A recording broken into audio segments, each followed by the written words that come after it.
ومن يضلل فلا هادي له وأشهد أن لا إله إلا الله وحده لا شريك له وأشهد أن محمدا عبده ورسوله أرسله الله بالحق بشيرا ونذيرا. اللهم صل على محمد وعلى آل محمد كما صليت على إبراهيم وعلى آل إبراهيم إنك حميد مجيد. اللهم بارك على محمد وعلى آل محمد كما باركت على إبراهيم وعلى آل إبراهيم إنك حميد مجيد. أما بعد، فإن خير الحديث كتاب الله وخير الهدي هدي محمد صلى الله عليه وسلم وشر الأمور محدثاتها فإن كل محدثة بدعة وكل بدعة ضلالة والضلالة في النار. أعوذ بالله السميع العليم من الشيطان الرجيم من همزه ونفخه ونفسه. بسم الله الرحمن الرحيم. يا أيها الناس اتقوا ربكم الذي خلقكم من نفس واحدة وخلق منها زوجها وبث منهما رجالا كثيرا ونساء واتقوا الله الذي تساءلون به والأرحام إن الله كان عليكم رقيبا. يا أيها الذين آمنوا اتقوا الله وقولوا قولا سديدا يصلح لكم أعمالكم ويغفر لكم ذنوبكم ومن يطع الله ورسوله فقد فاز فوزا عظيما. أعوذ بالله من الشيطان الرجيم. قال الله تبارك وتعالى في كتابه الكريم: وتوكل على الحي الذي لا يموت وسبح بحمده وَكَفَى بِهِ بِذُنُوبِ عِبَادِهِ خَبِيرًا. توکل کے بارے میں محترم سامعین، قرآن مجید میں ہمیشہ اللہ پاک نے ایمان اور توحید کے ساتھ توکل کا ذکر کیا ہے. اللہ پہ توکل کرنا فرض ہے. ہمارے اوپر فرض ہے کہ ہم ہر کام میں نفع حاصل کرنے کے لیے اور نقصان سے بچنے کے لیے اللہ پہ توکل کریں. توکل ہے کیا؟ کہ اللہ کے اوپر پورا یقین اور اعتماد، اللہ تعالیٰ کی ذات پہ پورا یقین اور اعتماد، دنیا کے ہر نفع لینے کے لیے اور ہر نقصان سے بچنے کے لیے، اسی طرح آخرت میں عذاب سے بچنے کے لیے اور جنت حاصل کرنے کے لیے صرف اور صرف اللہ پہ اعتماد. اب اس اعتماد کو خراب نہیں کرنا چاہیے. کچھ لوگ ہیں وہ مانتے ہیں کہ اللہ پہ توکل کرنا چاہیے اور توکل ضروری ہے، ایمان کا حصہ ہے، بلکہ ایمان کی چوٹی ہے. توحید کی جو چوٹی ہے وہ توکل ہے. اس کے بغیر توحید نہیں ہو سکتی کہ بندہ توحید پرست اور توکل نہ کرے. مگر کچھ اس طرح ہوتا ہے کہ ہم اللہ کو اپنا کارساز مان کر درمیان میں پھر اپنی باتیں بھی کرتے رہتے ہیں. مثلا توکل اس وقت ہمیں یاد آتا ہے جب مصیبت آتی ہے. کوئی بات نہیں، قرآن میں یہ بھی ہے کہ جب مسلمانوں پہ مصیبت آئے تو وہ اللہ پہ توکل کرتے ہیں. لیکن اگر آپ نے اللہ پہ توکل کیا ہے تو اللہ چاہتا ہے کہ پورا مجھ پہ توکل کرو. پھر درمیان میں جو انسان اللہ کے راستے میں آنے کی کوشش کرتا ہے وہ اللہ کو پسند نہیں. مثلا قرآن میں یہ ہے کہ حضرت موسیٰ علیہ السلام جب بچے تھے تو ان کی والدہ بے چین ہو گئی کہ فرعون اس کو اب قتل کر دے گا. وہ 1 سال بچوں کو مارتا تھا اور 1 سال بچوں کو چھوڑ دیتا تھا. اس کو نجومیوں نے بتایا تھا کہ ایک بچہ پیدا ہونے والا ہے جو تمہاری سلطنت کو الٹ کے رکھ دے گا. اس وقت نجومیوں کا دور تھا، وہ مانتے تھے نجومیوں کو، ستارہ پرستوں کو. وہ بچوں کو قتل کرنے لگا تو پھر کہا کہ 1 سال ماروں گا 1 سال چھوڑوں گا. مشہور قصہ ہے. حضرت موسیٰ کی والدہ پریشان ہوگی، بچہ دودھ پیتا تھا، ابھی 2 دن کا بچہ. تو اللہ تعالیٰ نے حضرت موسیٰ علیہ السلام کی والدہ کے دل میں الہام کیا. پیغمبروں پہ وحی آتی ہے اور اللہ والوں پہ الہام ہو سکتا ہے. جو اللہ کے ولی اور بڑے لوگ ہیں جس کا کہ کسی کو خود بھی پتہ نہیں ہوتا کہ مجھے الہام ہوگا کہ نہیں، پیغمبر کو تو پتہ ہوتا ہے کہ وحی آئے گی. جیسے حضرت عمر پہ الہام ہوتا تھا، جیسے صحابہ کرام کے واقعات ہیں کہ اللہ ان کے دل میں وہ بات ڈال دیتا تھا کہ اس رستے سے جانا ہے کہ نہیں جانا، اس جنگل میں پناہ لینی ہے کہ نہیں لینی، یہاں جنگ کرنی ہے کہ نہیں کرنی. ایسے اللہ والے گزرے ہیں جن کے دل میں اللہ بات ڈال دیتا. تو موسیٰ علیہ السلام کی والدہ کے دل میں وَأَوْحَيْنَا إِلَىٰ أُمِّ مُوسَىٰ، ہم نے وحی کی ام موسیٰ کی طرف. کون سی وحی؟ وحی یعنی ایک جو اللہ پیغمبر کو فرشتے کے ذریعے بتاتے ہیں وہ نبیوں کے لیے ہے، اور وحی کی دوسری قسم وہ اس کو بھی وحی عربی میں کہتے ہیں الہام کرنا. کسی کے دل میں اللہ بات ڈال دیتا ہے کہ یہ کام کرو. تو موسیٰ علیہ السلام کی والدہ کے دل میں ڈالا کہ اب بچے کو باکس میں بند کر کے بحر کلزم میں دریا نیل میں ڈال دو، میں اس کو خود بچا لوں گا۔ تو کوئی ماں بھی اپنے کسی خواب کی وجہ سے یا اپنی سوچ کی وجہ سے اپنے بچے کو، چھوٹے بچے کو ڈبے میں بند کر کے دریا میں نہیں ڈال سکتی۔ انہوں نے یہ کام کیوں کیا؟ ان کو اللہ کی ذات پہ اتنا توکل تھا کہ میرے بچے کو اللہ ضائع نہیں کرے۔ یہ توکل ہے مصیبت کے وقت، بے چینی کے وقت، توکل کا ذکر ہے قرآن میں۔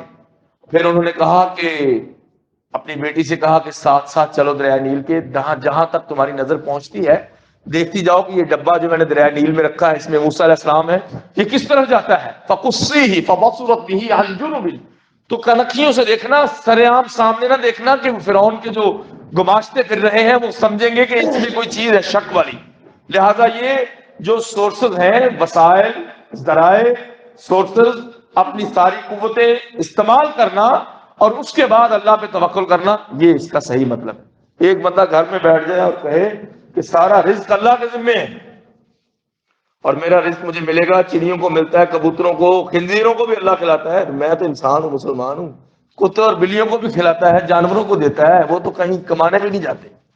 جانور بیٹھا ہے اگر اپنے گھونسلے میں، اڑ نہیں سکتا، پرندہ اڑ نہیں سکتا، چھوٹا بچہ ہے، اس کی آنکھیں بھی بند ہوتی ہیں، اس کو رزق پہنچتا ہے کہ نہیں پہنچتا؟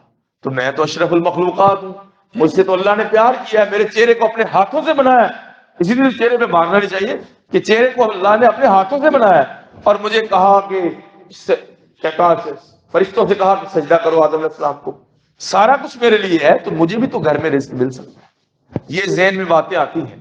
ایک دفعہ صحابہ کرام کے ذہن میں بھی یہ باتیں آئی، کیونکہ وہ بھی انسان تھے، کوئی بات بھی ذہن میں آ سکتی ہے۔ تو اللہ کے نبی صلی اللہ علیہ وسلم نے اصلاح فرمائی کہ توکل کا مطلب وہ ہے جو پیغمبر علیہ السلام بتائیں۔ ہر چیز کا مطلب وہ ہوتا ہے دین میں جو ہمارے نبی بتاتے ہیں۔ ایک وہ ہے جو ہم سمجھ لیتے ہیں، کبھی صحیح کبھی غلط، ایک وہ ہے جو 100% صحیح ہے، غلط نہیں ہو سکتا، وہ پیغمبر علیہ السلام کا مطلب۔ فرمایا، صحابی کہتے ہیں قبر پہ بیٹھے تھے نبی پاک صلی اللہ علیہ وسلم، قبر سے دور قبرستان میں لوگ انتظار کر رہے ہیں کہ قبر کھودی جائے اور میت کو اندر رکھیں، تو اللہ کے نبی بڑے صبر والے تھے، جو ہی کوئی فوت ہوتا تو جب تک وہ دفن نہ ہو جاتا آپ ادھر ہی بیٹھے رہتے تھے۔ اور آپ نے وہاں بیٹھے بیٹھے یہ بھی بتایا کہ میں کسی قبر پہ نہیں بیٹھتا، قبر کے ساتھ جو بنی ہوتی ہے نا مٹی وغیرہ پتھر، اس پہ نہیں بیٹھتے تھے، قبر کے پاس نہیں بیٹھتے تھے نبی کریم صلی اللہ علیہ وسلم۔ کوئی یہ نہ سمجھے کہ ہم قبروں پہ بیٹھتے ہیں اور میلے لگاتے ہیں اور قبروں کو آباد کرتے ہیں، قبریں آباد کرنے کے لیے نہیں ہوتی، تھوڑا سائڈ پہ بیٹھے ہیں، انتظار کرتے ہیں کہ قبر پوری ہو جائے۔ قبر کھودی اور اس سے پہلے نبی کریم صلی اللہ علیہ وسلم نے فرمایا، لوگوں تم میں سے ہر کسی کا ٹھکانہ اللہ تعالیٰ نے پہلے ہی مقرر کیا ہوا ہے۔ تو صحابی بول پڑے، انہوں نے کہا اللہ کے نبی اگر یہ پہلے ہی مقرر کیا ہوا ہے، بڑی اہم حدیث ہے، اللہ تعالیٰ ہمیں اس کی سمجھ نصیب فرمائے، اگر یہ پہلے مقرر ہے کہ ہمیں کتنا رزق ملے گا اور ہم قبر میں جائیں گے تو ہمیں مار پڑے گی یا نعمتیں ملیں گی، سکون ملے گا، اور جب اٹھیں گے جنت کا راستہ ہے یا دوزخ کا ہے، تو پہلے ہی مقرر ہے، تو ہم پھر کیوں محنت کریں؟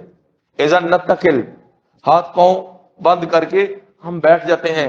آپ ہی تو فرما رہے ہیں کہ پہلے ہی ساری باتیں طے ہو چکی ہیں، اور آپ نے السلام نے یہ بھی فرمایا تھا کہ جب بچہ 120 دن کا ہوتا ہے، 4 مہینے کا، 120 دن، 4 مہینے کا بچہ ماں کے پیٹ میں ہوتا ہے تو اس کے اندر جان آ جاتی ہے۔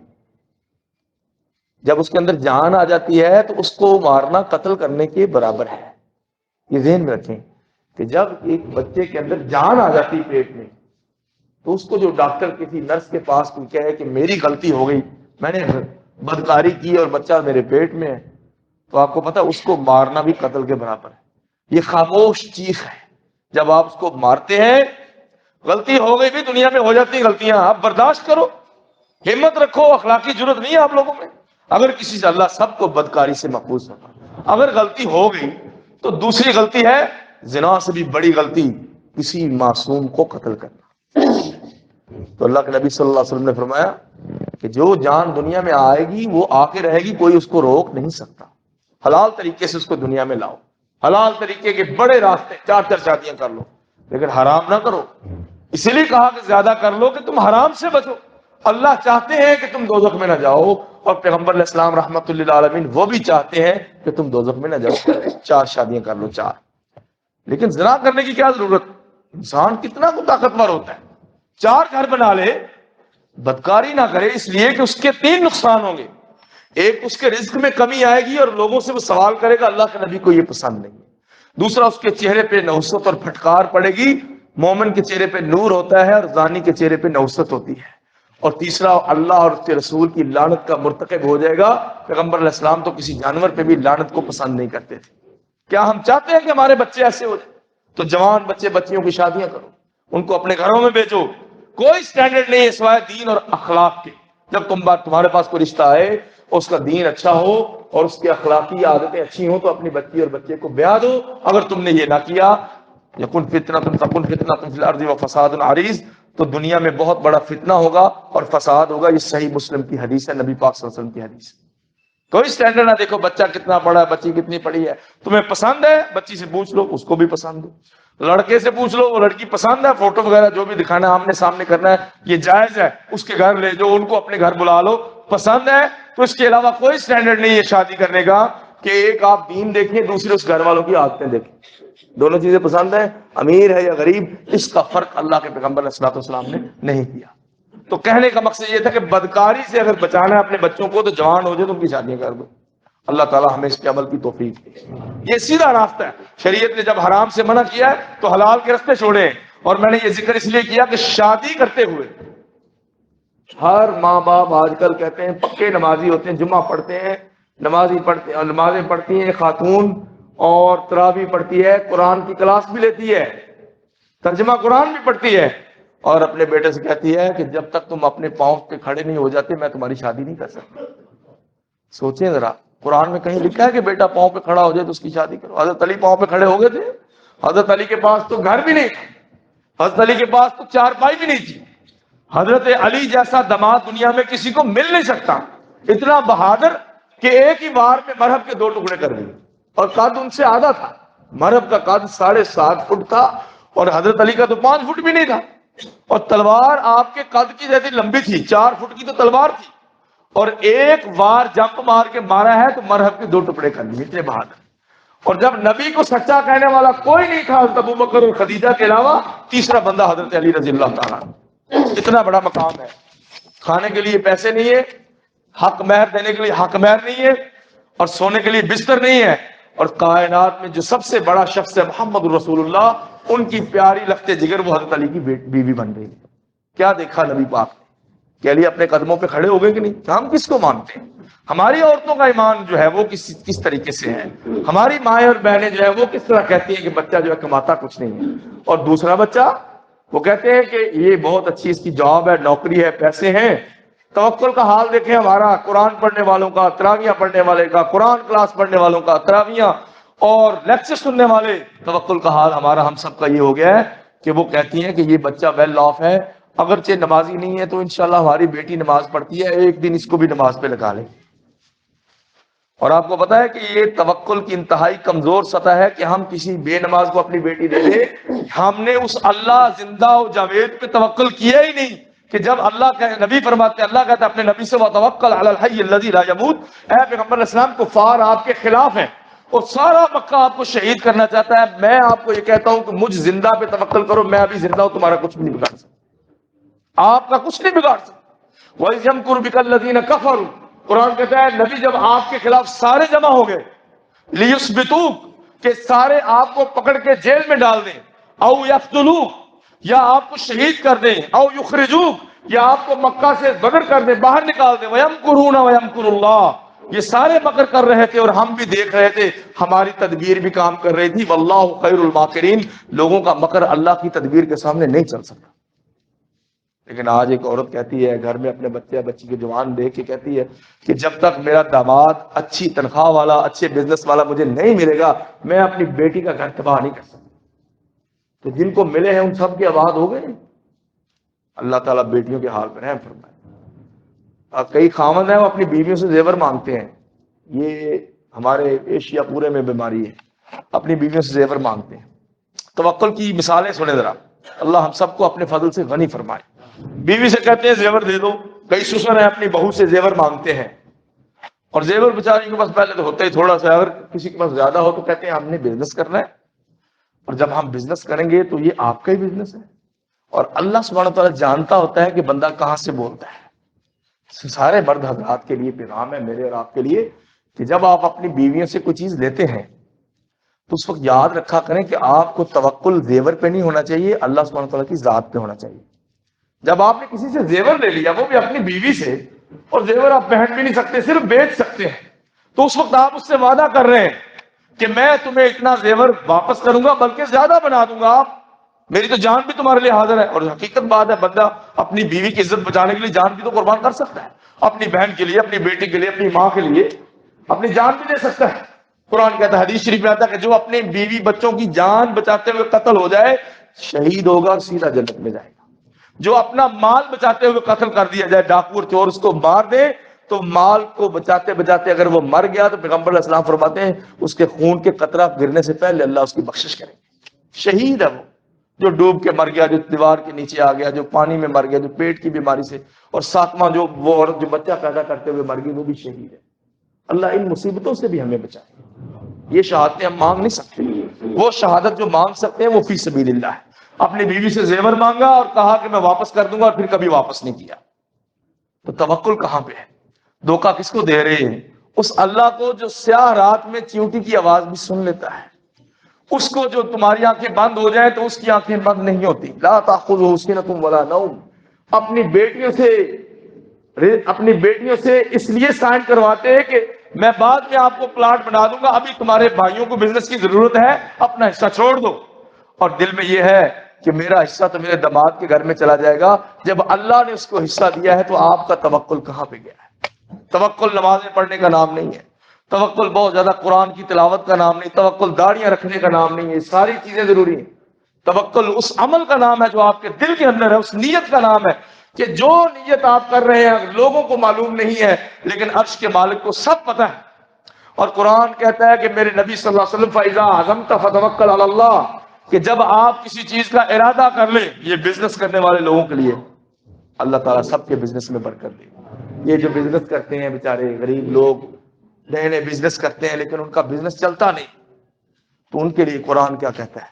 فَإِذَا عَزَمْتَ، جب تم پکا عہد کر لو۔ ہم جب بزنس کرتے ہیں تو کچے پکے ہوتے ہیں، جب ہم پکا عہد کر لیں کہ میں ادھر ہی بیٹھا رہوں گا اور یہی کام کرنا ہے، تو 1 سال لگے گا، 2 سال لگیں گے، 5 سال لگیں گے، وہ کام میں برکت نصیب ہو جائے گی۔ اللہ کے نبی نے پکا وعدہ کیا کہ کوئی بندہ مسلمان ہوتا ہے یا نہیں ہوتا، میں نے اپنی دعوت جاری رکھنی۔ جب آپ علیہ السلام کو 13 برس گزرے تو 80 لوگ مسلمان ہوئے، پھر مکہ سے نکال دیا گیا، اور جب آپ علیہ السلام مدینہ میں گئے تو 125 لوگ، اور اگلے 8 سالوں میں 1,44,000 لوگ۔ اگلے 8 سالوں میں جب 10 ہجری آئی اور اللہ کے نبی کی رخصت کا وقت آ گیا، 11ویں ہجری میں اللہ کے نبی اللہ کے پاس جانے لگے، تو 80 دن پہلے آپ نے خطبہ حجت الوداع ارشاد فرمایا، اور فرمایا لوگوں مجھ سے سیکھ لو جو سیکھنا ہے، ہو سکتا اگلے سال میری تم سے ملاقات نہ ہو سکے۔ اور اللہ پہ اتنا توکل، اتنا یقین کہ جب اللہ نے کہا ہے کہ میں آپ کو فتح نصیب کروں گا، کوئی مسلمان ہوتا ہے ہو، نہیں ہوتا نہ ہو، میں اپنا کام جاری رکھوں گا۔ قرآن کہتا ہے نبی کریم صلی اللہ علیہ وسلم غزوہ بدر میں جا رہے تھے تو 150 بندہ بھی 317 بندے ساتھ تھے، اور آپ نے کہا اللہ وہ 1000 بندے سب کے پاس تلواریں، میں 317 بندے، 313 یا 17، اور بچے بھی بوڑھے بھی اور جوان تو صرف تقریباً 250 ہے صرف، اور ان میں صرف 100 یا 125 تلواریں، 20 گھوڑے اور 20 اونٹ ہیں۔ سواری بار بار بیٹھتے ہیں، کبھی اترتا ہے، دوسرا بیٹھتا ہے، تیسرا بیٹھتا ہے، 1 میل پیدل سفر کرتے ہیں، 1 میل اونٹ پہ جاتے ہیں، اور مدینہ سے وہ 120 کلومیٹر کے فاصلے پہ ہے، غزوہ بدر کے مقام 150 کلومیٹر کے فاصلے پہ ہے تقریباً۔ تو وہاں بیٹھ کے جا کے رونے لگ گئے، اور آپ نے فرمایا اللہ میں کیا کروں، آج سارے یہ شہید ہو گئے تو پھر آپ کی عبادت کون کرے گا؟ تو اللہ نے کیا کہا سورہ آل عمران میں، ایسی باتیں نہ کرو، فَإِذَا عَزَمْتَ فَتَوَكَّلْ عَلَى اللَّهِ۔ اللہ کے نبی جب آپ نے عزم کر لیا ہے گھر سے نکلنے کا، یہ کام کرنے کا، تو پھر توکل مجھ پہ کرو، میں آپ کی پشت نہیں لگنے دوں گا، میں آپ کی پشت نہیں لگنے دوں گا۔ توکل اللہ کی وہ مدد ہے جو کسی کی پشت پناہی کے لیے آتی ہے۔ کیا غزوہ بدر میں اللہ کی مدد آئی کہ نہیں آئی؟ غزوہ احد میں آئی، غزوہ حنین میں جب 12,000 صحابہ تھے، انہوں نے کہا آج تو ہم کفار کو الٹ پلٹ کے رکھ دیں گے، اللہ کو یہ بات پسند نہیں آئی۔ توکل کرو، توکل کرو، مگر تکبر نہ کرو، اپنے بزنس پہ تکبر نہ کرو۔ بڑے بڑے بزنس راتوں رات کولیپس ہو جاتے ہیں، اللہ تعالیٰ سب کی حفاظت کرے۔ ہمارے تاجر بھائیوں کو اللہ تعالیٰ بزنس کو اور چمکائے، یہ مسلمان تاجر اہل سنت ہیں، یہ نبی کی حدیث پہ پیسہ لگائیں گے، قرآن پہ لگائیں گے، مسجدوں میں لگائیں گے، اپنے گھر میں عورتوں کو کھانا بھی کھلائیں گے تو وہ بھی تو حلال ہی کھلائیں گے نا۔ کسی تاجر کو اپنے سے آگے بڑھتا ہوا دیکھ کے سڑنا نہیں ہے، کہنا اللہ یہ کوئی یہودی نہیں ہے، یہ کوئی کافر نہیں ہے، یہ کوئی شیطان نہیں ہے، یہ کسی کا ایجنٹ نہیں ہے، یہ مسلمان ہے اور تیرے نبی کی سنت کو مانتا، اللہ اس کی دکان میں اور برکت نصیب کرے۔ یہ ہے توکل۔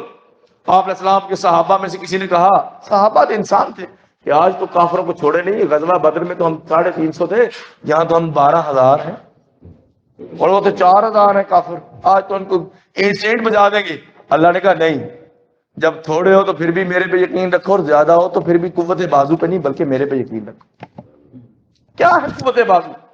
تمہاری تلوار تب سیدھی چلے گی جب میں نشانہ لگاؤں گا۔ حتیٰ کہ پیغمبر علیہ السلام سے بڑھ کے تو توکل کسی کا نہیں ہو سکتا۔ ان کو بھی فرمایا وما رمیت اذ رمیت ولکن اللہ رما۔ اے اللہ کے نبی، آپ نے جب مٹھی بھر کے ریت کی مٹھی بھر کے کفار پہ پھینکی اور ان کی آنکھیں بند ہو گئی، تو وہ مٹھی آپ نے نہیں پھینکی تھی، وہ ریت تو ہم نے ان کی آنکھوں میں ڈالی تھی۔ کیا ایک بندہ جب مٹھی بھر کے ریت کسی کے اوپر پھینکے تو 200 بندے کی آنکھوں میں پڑ سکتی ہے؟ تو سارے کفار کو اللہ تعالیٰ نے پردہ ڈالا، اور اسی وقت مسلمان الرٹ ہو گئے، اپنی گنیں یعنی اپنی تلواریں اٹھا لی، اور مسلمانوں کا سارا دستہ ایکٹیو ہو گیا، اور کفار کی چڑھائی پیچھے ہو گئی، اور سارے فرنٹ پہ آ گئے اور مار مار کے برا حال کر دیا، کیونکہ آنکھوں میں تو مٹی بڑھ چکی تھی۔ فرمایا اللہ کے نبی، آپ نے مٹی پھینکی ہے نا، ریت آپ نے پھینکی ہے، لیکن یہ ریت کے جو ذرے ان کی آنکھوں میں جانے، کس کی آنکھوں میں کتنے ذرے جانے، یہ ہم نے بھیجے ہیں۔ مجاہدین اور فوج جب گولیاں چلاتے ہیں تو 100 میں سے 1 گولی لگتی ہے، وہ کون سی گولی لگنی ہے وہ اللہ سبحانہ وتعالیٰ نے جانا۔ اللہ کے نبی صلی اللہ علیہ وسلم سعد ابن ابی وقاص سے کہہ رہے تھے کہ سعد یہ تیر پکڑو، تم پہ میرے ماں باپ قربان، اور اس تیر سے نشانہ لگاؤ۔ تو حضرت سعد فرماتے ہیں توکل، فرماتے ہیں کہ اللہ کی قسم ہے اے نبی کے صحابہ، تم میرا مقابلہ نہیں کر سکتے۔ وہ مذاق مذاق میں کہتے تھے، انہوں نے کہا یار ہم کیوں نہیں کر سکتے، آپ سے افضل ابو بکر صدیق ہیں۔ اس نے کہا ایک بات ایسی ہے کہ وہ بھی اس میں میرا مقابلہ نہیں کر سکتے۔ کون سی؟ کہا کہ ابو بکر بھی کہتے تھے کہ نبی پاک پہ میرے ماں باپ قربان، اور اپنے داماد علی، حضرت علی نبی کے داماد چچا کے بیٹے، وہ بھی کہتے تھے اللہ کے نبی آپ پہ میرے ماں باپ قربان، لیکن میں وہ ہوں جب تیر پکڑاتے ہوئے نبی پاک نے کہا تھا سعد تم پہ میرے ماں باپ قربان، کیونکہ سعد کا نشانہ بہت فٹ تھا۔ تو لگتا کیسے تھا؟ اگر سعد تیر کو باہر نکالے ہی نا تو نشانہ کیسے لگے گا؟ اس لیے اللہ کہتا ہے کہ جتنی تمہارے پاس طاقت ہے ساری لگا دو، اور اس کے بعد اللہ پہ توکل کرو۔ جس نے بزنس کیا ہے، جس نے بیٹے بیٹی کا رشتہ کیا ہے، اس کے بعد کبھی نہ گھبراؤ۔ فَإِذَا عَزَمْتَ فَتَوَكَّلْ عَلَى اللَّهِ، جب عزم کر لو، ارادے سے بھی اگلا درجہ، سوچ پھر ارادہ کہ میں نے یہ کام کرنا ہے، پھر پختہ ارادہ، پھر اس سے بھی اگلا درجہ عزم، ڈٹرمینیشن۔ عزم وہ ہوتا ہے جس سے بندہ کبھی پیچھے نہ ہٹے، عزم وہ ہوتا ہے جس سے بندہ کبھی پیچھے نہ ہٹے۔ جب آپ نے بچے بچی کا رشتہ کر لیا، عزم کر لیا کہ اللہ کے نام پہ میں یہ رشتہ کر رہا ہوں، کر رہی ہوں، تو اس کے بعد گھبرانے کی ضرورت نہیں ہے۔ فتوکل علی اللہ، اس کے بعد اللہ پہ توکل کرنا ہے۔ اب دوبارہ اس قصے پہ آئے کہ قبر میں میت دفن ہونے سے پہلے اللہ کے نبی نے فرمایا تمہارے فیصلے ہو چکے ہیں۔ صحابہ نے کہا پھر ہم محنت کیوں کریں؟ فوراً نبی پاک نے نگاہیں اوپر اٹھائیں، ایک چھڑی سے زمین کو ایسے کرید رہے تھے اور سوچ رہے تھے کہ انسان کا کیا بنے گا۔ قبر آخرت کی منزلوں میں پہلی منزل ہے، اگر یہ آسان ہوئی تو آگے بھی آسان ہوں۔ اللہ ہم سب کو عذاب قبر سے بچائے۔ آپ نے فرمایا کہ سنو، آنکھیں اوپر اٹھائیں، نگاہیں، اور اللہ کے نبی جب نگاہیں اوپر اٹھاتے تھے تو حضرت عمر اور حضرت ابو بکر صدیق صرف آپ کی آنکھوں میں دیکھ سکتے تھے، حضرت علی بھی اپنی آنکھیں نیچے کر لیتے۔ کسی نے حضرت علی سے پوچھا کہ نبی پاک کا بتائیں حلیہ، انہوں نے کہا میں نے نگاہیں بھر کے کبھی نبی پاک کو دیکھا ہی نہیں ہے۔ وہ آپ عمر ابن عاص سے پوچھے، ابو بکر سے پوچھے یا عمر ابن خطاب سے پوچھے، ان تین کے علاوہ کسی کی ضرورت نہیں تھی کہ نبی کی آنکھوں میں آنکھیں ڈال کے بات کر سکیں۔ مجھے کیا پتا، آپ نبی کے داماد ہو، ان کی گود میں پلے۔ کہتے ہیں کہ جب میں نگاہیں اٹھاتا تھا تو اللہ کے نبی کی نگاہوں سے کوئی مقابلہ کر ہی نہیں سکتا تھا، اتنی خوبصورت آنکھیں تھیں، اتنی موٹی موٹی اور پیاری آنکھیں تھیں، اور دشمن کے اوپر بھی روک پڑ جاتا تھا۔ اور ایک دفعہ ایک شخص آیا اور اس کے کندھے کانپنے لگ گئے آپ کی آنکھوں کو دیکھ کے، تو اللہ کے نبی نے اس کے کندھے پہ ہاتھ رکھا اور وہ ٹھہر گیا، کانپ گیا وہ بندہ۔ آپ فرماتے ہیں کیوں ڈر رہے ہو؟ کہتے ہیں آپ کا روب مجھ پہ پڑ گیا ہے۔ آپ نے فرمایا میں تو اس عورت کا بیٹا ہوں جس کو کھانا پکانے کے لیے چولہا نہیں ملتا تھا، وہ گوشت کو کاٹ کے دھوپ میں رکھتی تھی، پھر شام تک پکتا تھا، پھر ہم کھاتے۔ توکل کیے، دیکھیں کتنا بڑے نبی کا نام ہے، اور عاجزی انکساری اتنی ہے کہ کسی کو ٹھنڈا کرنے کے لیے، اس کا غصہ اور خوف دور کرنے کے لیے آپ نے اپنی عاجزی انکساری کا ذکر کیا کہ ہم کوئی بڑے لوگ نہیں ہیں، ہم تو عام لوگ ہیں جو اللہ تعالیٰ کا دیا ہوا کھاتے ہیں جیسے تم کھاتے ہو، اتنی عاجزی اور انکساری۔ جبکہ ساری دنیا کے امام ہیں محمد رسول اللہ صلی اللہ علیہ وسلم۔ آپ نے آنکھیں اٹھائی اور کہا کہ صحابہ یاد رکھو حدیث، احرص علی ما ينفعک، جس چیز میں تمہارا نفع ہے اس میں محنت کرتے رہو، ولا تعجزن، اور کبھی ہاتھ پاؤں توڑ کے مت بیٹھنا کہ یہ کام تو میں کر نہیں سکتا، میں فیل ہو گیا ہوں مارکیٹ میں اب بزنس نہیں کر سکتا، یہ پیپر مجھ سے پاس نہیں ہوتا، یہ سفر مجھ سے طے نہیں ہوتا، میں کیا کروں، یہ رشتہ اب مجھ سے نبھتا نہیں ہے، کبھی نہ کہو احرص علی ما ينفعک، جو بھی تمہارے نفع کا مال جہاں سے ملتا ہے اس کے پیچھے پڑ جائے۔ یہ تاجروں سے پوچھو کہ جہاں مال نفع کا ملتا ہے پہنچتے ہیں کہ نہیں پہنچتے؟ تو دنیا میں ہر ریلیشن میں، ہر رشتے میں، ہر کام میں، ہر پڑھائی میں جو آپ کے نفع کی چیز ہے اس کو نہیں چھوڑنا، ولا تعجزن، اور ہاتھ پاؤں باندھ کے نہیں بیٹھنا، وَكُلٌّ مُيَسَّرٌ لِمَا خُلِقَ لَهُ، اور اتنی بڑی بات نبی پاک صلی اللہ علیہ وسلم نے کی ہے کہ تم میں سے ہر شخص کو اسی کی توفیق ملتی رہتی ہے جس کے لیے اللہ تعالیٰ نے اس کو پیدا کیا ہے۔ اگر وہ بدبخت پیدا ہوا ہے جہنم میں جائے گا تو الٹے کاموں کی توفیق اسے ملے گی، اللہ تعالیٰ ہم سب کو معاف فرمائے۔ اور اگر وہ خوش بخت ہے کہ اللہ نے اس کو جنت میں بھیجنا ہے تو ہمیشہ اچھے کاموں کی توفیق اس کو ملے گی۔ تو اب دعا کیا کرنی ہے کہ اللہ اگر تو نے مجھے برے لوگوں میں پیدا کیا ہے تو وہاں سے کاٹ کے اچھے لوگوں میں لکھ دے۔ یہ کہاں لکھا ہے؟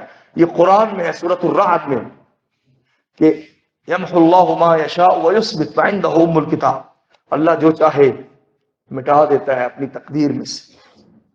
کوئی یہ نہیں کہہ سکتا اللہ آپ نے تو کہا میرا لکھا ہوا مٹ نہیں سکتا، اللہ نے یہ کہا ہے مٹ نہیں سکتا، بھئی تم نہیں مٹا سکتے، فرشتے نہیں مٹا سکتے، جو میں نے لکھا وہ تو میں مٹا سکتا ہوں۔ انسان ہے، اس نے ایک چیک سائن کیا، اپنا چیک پھاڑ نہیں سکتا ہے۔ ایک بندے نے اپنے نام سے کوئی تحریر لکھی ہے وہ واپس نہیں لے سکتا، وہ اپنے فتوے سے رجوع بھی کر سکتا، آپ بندے کے اتنا اختیار ہے۔ قرآن کہتا ہے یمحو اللہ ما یشاء ویثبت، اللہ جو چاہے مٹا دے اور جو چاہے لکھا رہنے دے، عندہ ام الکتاب، اور بڑا رجسٹر جو لوح محفوظ ہے، بڑی کتاب جو آسمان کے برابر اس کا حجم ہے، تقدیر کی کتاب، وہ کس کے پاس ہے؟ وہ اللہ کے پاس ہے۔ اور چھوٹے چھوٹے رجسٹر روز جو بدلتے ہیں وہ فرشتوں کے پاس، فرشتے سارے ڈیلی کا ریکارڈ لکھ کے مہر لگا کے لاک کر کے اللہ سبحانہ تعالیٰ کے سامنے پیش کر دیتے ہیں، اور وہاں بھی فرشتے ہیں جو اس کو ریسیو کرتے ہیں، نیکیاں اور برائیاں۔ پھر فرشتوں کو علم نہیں ہوتا اللہ نے کس کو معاف کر دیا اور کس کو پکڑ لیا۔ سوچو، اللہ تعالیٰ نے ہمیشہ دروازہ کھول کے رکھا ہے، توکل اللہ پہ کرو، کوئی غلطی ہو گئی اللہ پہ یقین رکھو کہ غلطیاں کون معاف کر سکتا ہے؟ اللہ سبحانہ۔ وَمَن يَغْفِرُ الذُّنُوبَ إِلَّا اللَّهُ، کسی کے پاس نہیں جانا اپنے گناہ معاف کروانے کے لیے، کسی کی قبر پہ جا کے نہیں کہنا کہ اے اللہ کے بزرگ بندے میرے گناہ معاف کر دے، اس کے اپنے گناہ ہوں گے، ہر شخص گناہگار ہے۔ نبی پاک نے فرمایا وہ اپنے معاف کروانے کے لیے اللہ سے روتا رہا دنیا میں، آپ اس سے کیسے معاف کروا سکتے؟ پیغمبر علیہ السلام اللہ کے سامنے روتے تھے کہ میری غلطیاں معاف کر دے، حالانکہ ان کی کوئی غلطیاں نہیں۔ اس لیے دعا یہ کیا کرے، حضرت عمر کی یہ دعا ہے کہ اللہ اگر آپ نے میرا نام بدقسمت لوگوں میں لکھا ہے تو وہاں سے کاٹ کے خوش قسمت لوگوں میں لکھ دیں، اللہ ہمیں عمل کی توفیق عطا